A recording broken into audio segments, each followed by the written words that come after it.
नमस्कार श्रोता बंधुगण आम चैनल पौराणिक कथार आज अध्याय को आपण मानकु स्वागत।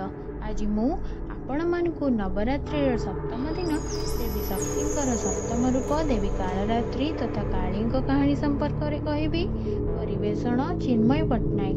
श्रोता बंधु आपण माने देवी शक्तिंकर नवरात्रि सप्तम दिन महत्व और सप्तम रूपर कहानी विषय जानिछंती कि तेबे ताहा जानिबा पई आम चैनल पौराणिक कथा को सब्सक्राइब करंतु आ बेल आइकन टी को निश्चय मिलांतु। चलंतु आ देरी न करी वीडियो टी को स्टार्ट करिबा। श्रोता बंधु नवरात्रि सप्तम दिन देवी शक्ति को देवी कालरात्रि रूप में पूजा करा जाय थाए। चलंतु आज जानिबा देवी कालरात्रि कहानी विषय। पुराण कथा अनुसार बहु वर्ष पूर्वे शुंभ और निशुंभ नाम दुई जन असुर थिले। तांकर नामुजा नाम जड़े भाई थिला जहाकू देवतागणकर स्वामी इंद्रदेव मारी देथिले।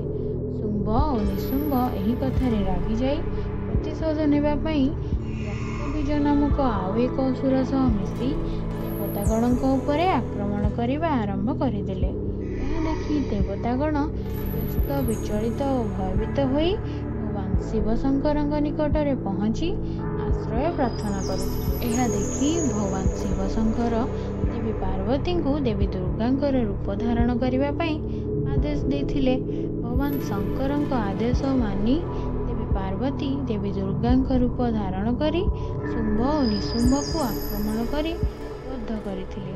और यहा परे जेतेबेले देवी दुर्गा असुर रक्तबीज को मारिले सेतेबेले ब्रह्मदेवଙ୍କ वरदान कारणरू असुर रक्तबीजर रक्त छिटा तले माटी पड़ी सही रक्त छिटारू लक्ष लक्ष रक्तबीज असुर सृष्टि होई गले।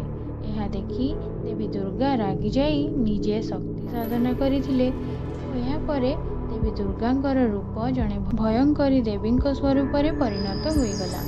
और यही देवी रक्तबीज को मारी तार रक्त को पान करथिले और तांकर आउ एक हाथ रे माटीर खबर पात्र को धरी रखी रक्तबीजर रक्त को तले पड़वा को देई नथिले। एवं एहीपरि भावे असुर रक्तबीज को भयंकरी रूप धारण करी मारिथिबा कारणरू देवींकर एही भयंकर रूप को देवी कालरात्रि बोली कुआ जाय थाए।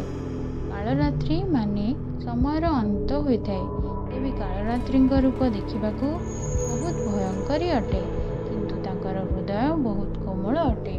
और एही देवी कालरात्रि सबुबेले शुभ फल प्रदान करिथांती तेणु तांकू शुभंकरी मध्य कुआ जाय थाए। अर्थात तांकर कौनसी भी भक्तों को देवींक द्वारा भयभीत हेबार आवश्यकता नहीं। तांकर नाकर निश्वास और प्रश्वास अग्निर वर्षा होइथाए। और देवी कालरात्रिंकर वाहन गध अटे। देवी कालरात्रिंकर डाहाण हाथ सबुबेले उपरकू उठी पर मुद्रारे रहिथाए और अन्य तळ पाख हाथ अभय मुद्रारे रहिथाए एवं तांकर बाम हाथर तळ पाखरे लुहा कंटार दांत अस्त्र रूपे रहिछि और उपर पाख बाम हाथरे कटुरी रहिथाए। देवी कालरात्रिंकर एही रूपको चामुंडा देवी नाम मध्य जना जायथाए। श्रोता बंधु नवरात्रि सप्तम दिन देवी शक्ति को देवी कालरात्रि रूप में पूजा करने द्वारा भक्तजन मानकर समस्त दुख और पापर अंत घटिताए। भूत प्रेत पिशाच और राक्षस आदि यही देवींकर नाम स्मरण करने मात्र के दूर हो जाइथांती। देवी कालरात्रि को गुड़र भोग करा जाइथाए। श्रोता बंधु आज दिनर नवरात्रि सप्तम दिन देवी शक्तिंकर सप्तम रूप देवी कालरात्रि कहानीटी आपण मानकु किपरि लागिला कमेंट्स करी निश्चय जणाइबे। आ जदि भिडियोटी आपण मानकु भल लागि थाए तेबे लाइक शेयर निश्चय करिवे। रहुछि नमस्कार।